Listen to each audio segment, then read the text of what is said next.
بسم اللہ الرحمن الرحیم. مجھے سید محمد جعفر رضوی کہتے ہیں. میں آپ کو آج بتاؤں گا کہ impact of positive thinking and also impact of negative thinking.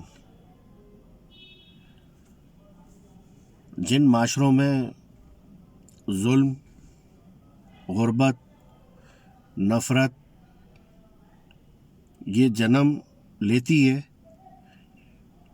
اسی سے لوگوں کی سوچ پروان چڑھتی ہے، جو کہ منفی بھی ہو سکتی ہے اور مثبت بھی ہو سکتی ہے.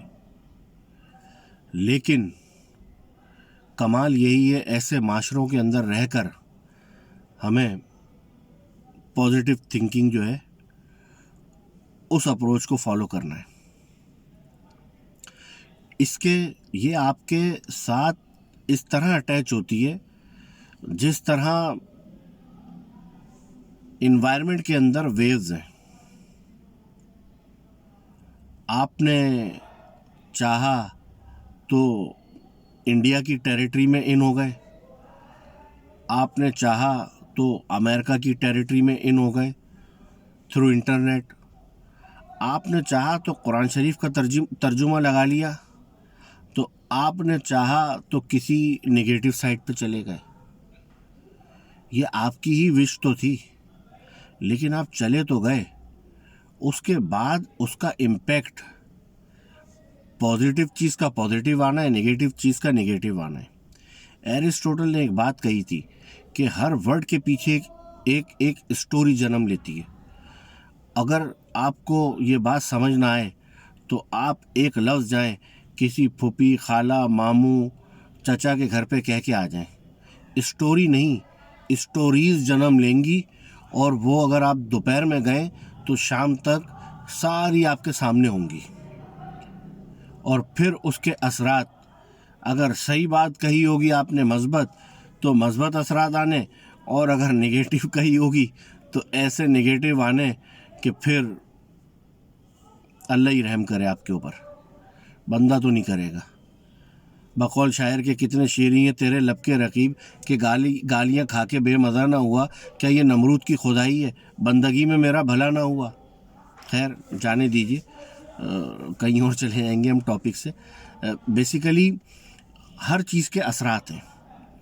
اب حضور صلی اللہ علیہ وسلم جو ہے وہ ایک کے گھر پر گئے اور کہا کہ یہ تم کیا کروا رہے ہو؟ اس نے کہا یا رسول اللہ گھر بنوا رہا ہوں. تو کہا کہ یہ کیا ہے؟ تو کہا یہ ونڈو نکلوا رہا ہوں اس سوچ کے ساتھ، اس گمان کے ساتھ کہ یہاں سے ٹھنڈی ہوا آئے گی.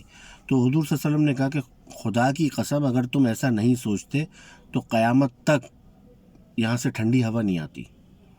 اسی طرح ایک ہندو سردار اپنا جا رہا تھا جنگل سے، تو وہ ایک بت کے پاس جاتا ہے اور کہتا ہے کہ اے بت، میرا گھوڑا کھو گیا ہے، اور اگر ابھی وہ میرے سامنے نہیں آیا تو میں اپنے قبیلے میں جا کے کہوں گا کہ یہ بت جھوٹا ہے اور اس کے پاس کوئی بھی نہ آئے.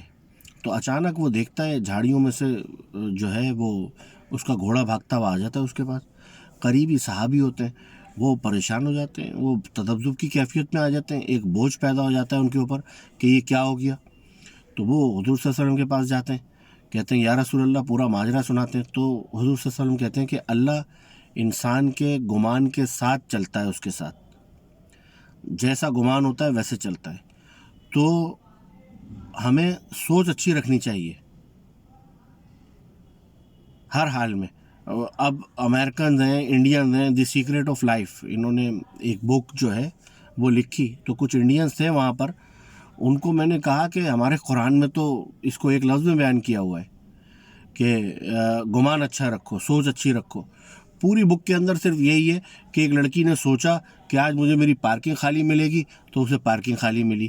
ایک نے سوچا کہ میں جو ہے I would be able to earn 4 lakh rupees in 2003 then he was able to earn, اور اس نے پھر ارن کیا. تو یہ ساری ڈپینڈ کرتا ہے. تو تھنکنگ ہمیں پازیٹیو رکھنا چاہیے. یہ اس کے اثرات ہوتے ہیں جو کہ اچھے بھی نکلتے ہیں، اچھے پہلو بھی ہیں، اس کے برے پہلو بھی ہیں. تو یہ ہمارے اوپر ڈپینڈ کرتا ہے کہ ہم کس طرف جاتے ہیں. اچھا یہ بھی بڑا ڈیپینڈ کرتا ہے کہ ہم کن لوگوں کے درمیان رہتے ہیں. اگر ہم جاہلوں کے درمیان رہتے ہیں تو یاد رکھیے گا ہم بھی جاہل ہیں. اور اگر آپ یقین کریں آپ کسی جاہل کے ساتھ بیٹھ کے آئیں, آپ دیکھیں گے کہ دوسرے دن اسی ٹائپ کے کچھ الفاظ آپ کے منہ سے نکل رہے ہوں گے. اسی طرح پڑھے لکھوں کے ساتھ بیٹھیں تو آپ کو اچانک لگے گا کہ ویسے ہی الفاظ میرے منہ سے نکل رہے ہیں. شاعروں کے ساتھ بیٹھیں تو آپ خود بھی شاعری کرنے لگیں گے. آپ بولیں گے یہ تو میں نے سوچا ہی نہیں تھا, اچانک شعر میرے منہ سے کیسے نکل گیا. آپ عادی ہو گئے, اس کے ساتھ رہے تو آپ اس جیسے ہو گئے. حضرت علی نے نہج البلاغہ میں لکھا ہوا ہے کہ اگر آپ کسی عقل مند آدمی سے بات کرتے ہیں تو اس کی عقل کا ایک حصہ لے لیتے ہیں. تو اسی طرح بیوقوف سے اگر بات کریں گے تو اس کی بھی تو عقل کا حصہ لیں گے نا. ابھی آپ پہ منحصر ہے آپ کس طرف جاتے ہیں.